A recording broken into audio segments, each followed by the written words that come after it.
Hello student, success coaching classes में आपका स्वागत है। यदि आप चैनल में पहली बार आए हैं तो चैनल को सब्सक्राइब कर ले और बेल आइकन को ऑल में प्रेस कर ले ताकि आने वाले सभी वीडियो को नोटिफिकेशन टाइम पर मिल जाए।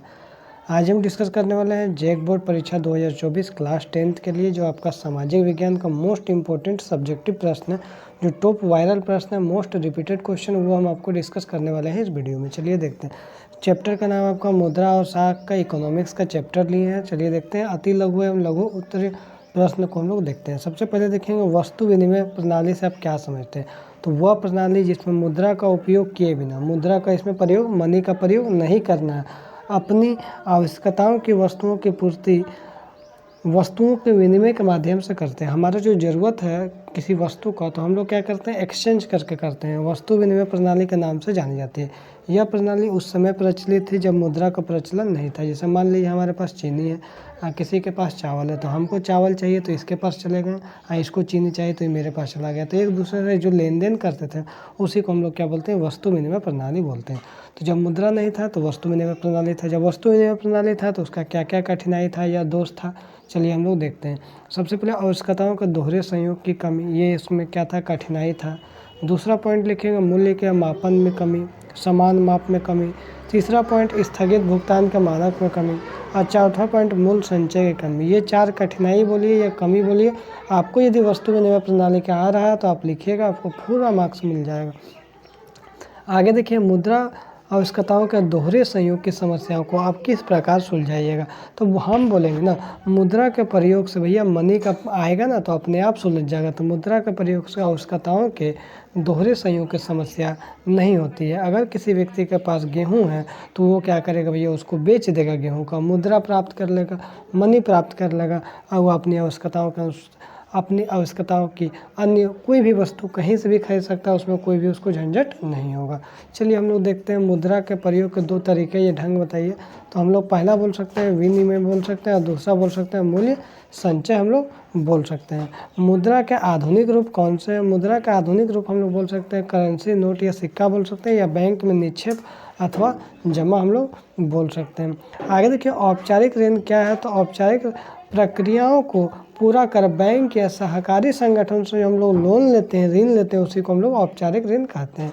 अनौपचारिक ऋण किसको बोलते हैं, या अनौपचारिक ऋण जो औपचारिक ऋण की तुलना में महंगा क्यों होता है। तो अनौपचारिक ऋण जो है औपचारिक ऋण की तुलना में अधिक जो है उसमें ब्याज लिया जाता है, इसलिए अनौपचारिक ऋण औपचारिक के ऋण की तुलना में महंगा होता है।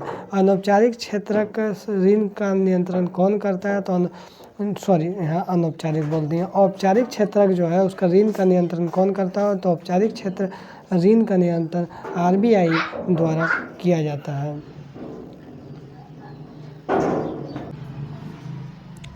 उसके बाद देखिए हम क्वेश्चन को यहाँ देखते हैं।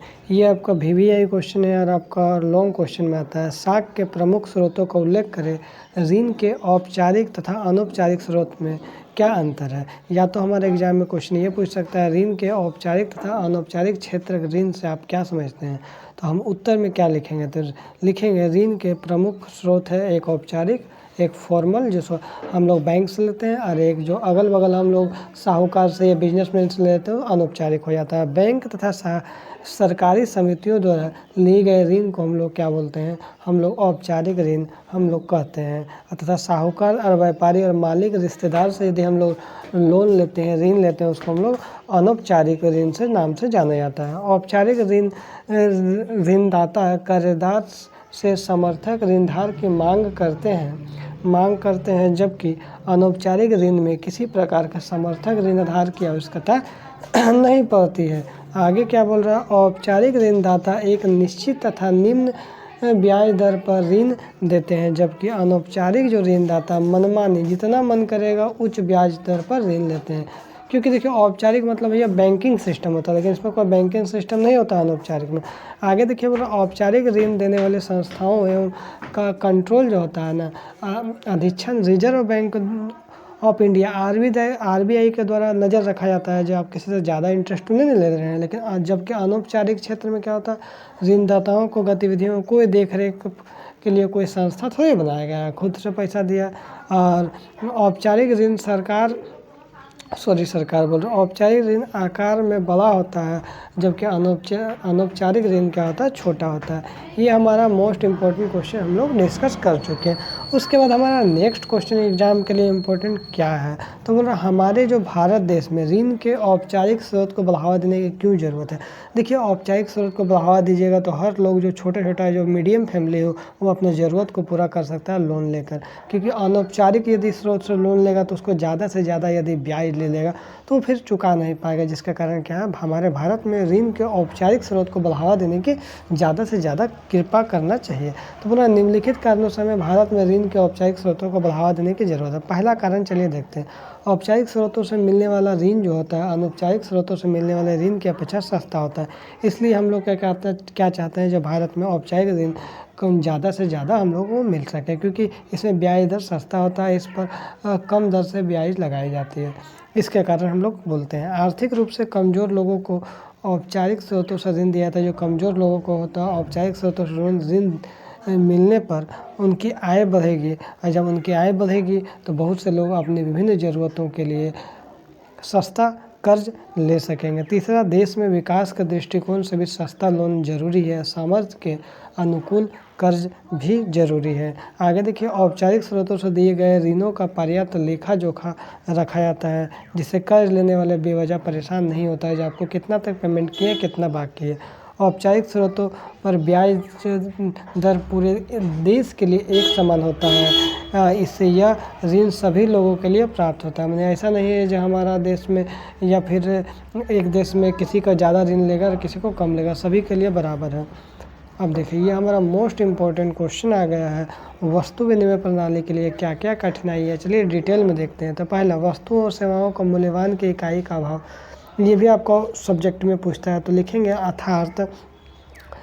अर्थात यदि एक व्यक्ति को 5 मीटर कपड़े की ज़रूरत है तथा उसे वह अपने पास के गेहूं को बदलना चाहता है, तो प्रति मीटर कपड़े के लिए उसे कितना गेहूं देना निश्चित होगा या नहीं निश्चित कर सकता है। इसलिए बोल रहा है वस्तुओं और सेवाओं के मूल्य को मापन में करने में थोड़ा सा कठिनाई हो जाता है। पहला कठिनाई समझ में आ गया, जब भैया हमारे पास 5 मीटर कपड़ा उसके पास गेहूँ है, तो 5 मीटर कपड़ा के बदले कितना गेहूँ देंगे, समझ में नहीं आ रहा है, कोई मूल्य नहीं है। दूसरा क्या लिखेंगे, वस्तु विनिमय प्रणाली में आवश्यकताओं का दोहरे संयोग पर आधारित प्रक्रिया है। अर्थात एक व्यक्ति किसी दूसरे व्यक्ति के तलाश में खोजते रहता है जो वही चीज़ बेचना चाहता है और जिसे पहला व्यक्ति खरीदना है। जो चीज़ हम खरीदना चाहते हैं तो हमको खोजना पड़ेगा वह व्यक्ति कहाँ पे है जो वो चीज़ बेचना चाहता है, और जो हम बेच रहे हैं उसको खरीदना वाला भी उसी तरह से मिलना चाहिए ना। तो इसीलिए क्या बोला जाता है, वह विनिमय को अधिक जटिल और समय लेने वाली बना देती है, क्योंकि दोहरा संयोग हो जाएगा तो ये भी आपको कठिनाई हो जाएगा। तीसरा क्या बोल रहा है, ऐसा विनिमय जिसमें भुगतान भविष्य में किया जाना होता है।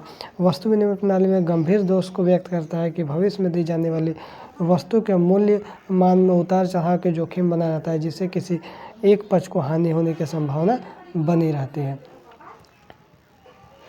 और चौथा पॉइंट क्या बोल रहा है, वस्तु विनिमय प्रणाली में मूल्य था धन संचय का कोई स्थान नहीं होता है। इस व्यवस्था में सिर्फ वस्तुओं का भंडारण किया जा सकता है, उससे वस्तुओं को खराब होने की संभावना भी बनी रहती है। पैसा के रूप में तो आप नहीं ना रख सकते हैं।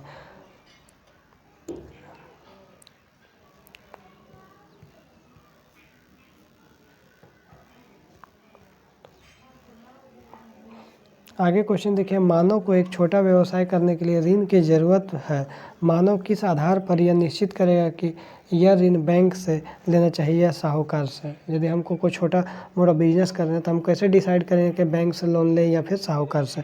तो उत्तर देखिए, मानव निम्नलिखित आधार पर निश्चित करेगा कि ऋण बैंक से ले या साहूकार से। पहले ब्याज की दर देखेगा, भैया ब्याज कौन ज़्यादा लेगा, ज़्यादा कम लेगा, किसकी ब्याज दर कम है, साहूकार या बैंक। तो हम बोलेंगे भैया बैंक। मानव को कम ब्याज दर पर कहाँ लेना चाहिए ऋण, तो ताकि उसके आय में ज़्यादा कमी ना आए और आसानी से ऋण उतार सके, तो हम बोलेंगे भैया बैंक से ले लेंगे आराम से। और कम ऋणधार, जो स्रोत कम ऋणधार की मांग करता है उसी से ऋण लेना चाहिए। अब भुगतान की शर्तें, मानव भुगतान की शर्तें की भी जांच करेगा कि और जिस स्रोत से शर्तें से आसान होगा उसी से ऋण लेगा। उदाहरण, आजकल आवास ऋण की भुगतान 20 से 25 वर्ष में किया जा सकता है। इससे ऋण की किस्त कम हो जाएगी और ऋणदाता आसानी से उसे चुका सकता है। आगे देखिए तो most very very very very very important question है, अतिरिक्त मुद्रा, जिसके पास ज़्यादा पैसा है, अतिरिक्त मुद्रा वाले लोगों और ज़रूरतमंद लोगों के लिए बैंक किस प्रकार मध्यस्थता का कार्य करता है। तो लिखेंगे अतिरिक्त मुद्रा वाले लोग अपने अतिरिक्त धन बैंकों में जमा करवाता है, जहाँ से उन्हें क्या मिलता है, ब्याज मिलता है और धन भी सुरक्षित रहता है। अब बैंक क्या करता है, वही जमा राशि को 15% अपने पास नगद में रखता है और शेष राशि को ऋण देने के लिए प्रयोग करता है। तो ज़रूरतमंद व्यक्ति बैंक से उधार लेता है, बैंक जमाकर्ता को जो ब्याज देता है उधार देने वाले से उससे अधिक ब्याज ले लेता है। तो ब्याज के अंतर को क्या कहलाता है, बैंक की आय कहलाता है, प्रमुख स्रोत है। इस प्रकार बैंक अतिरिक्त मुद्रा वाले लोगों को और ज़रूरतमंद लोगों के बीच मध्यस्थता का कार्य करता है। इसे मान लीजिए हम गए बैंक, हम यदि बैंक गए और हम क्या कर रहे हैं, जो अपना पैसा जमा कर दिए, हम अपना पैसा जमा कर रहे हैं ना, मान लीजिए हम गए बैंक, हम अपना पैसा जमा कर दिए 1 लाख रुपए हम अपना पैसा जमा कर दिए, तो हमको मान लीजिए 5,000 रुपये हमको इंटरेस्ट दे रहा है। 1 लाख रुपया क्या किया, वो कर्ज दे दिया और वो जो जिसको कर्ज दिया उससे इंटरेस्ट कितना ले रहा है, 10,000 रुपया ब्याज ले रहा है, उससे ले रहा है।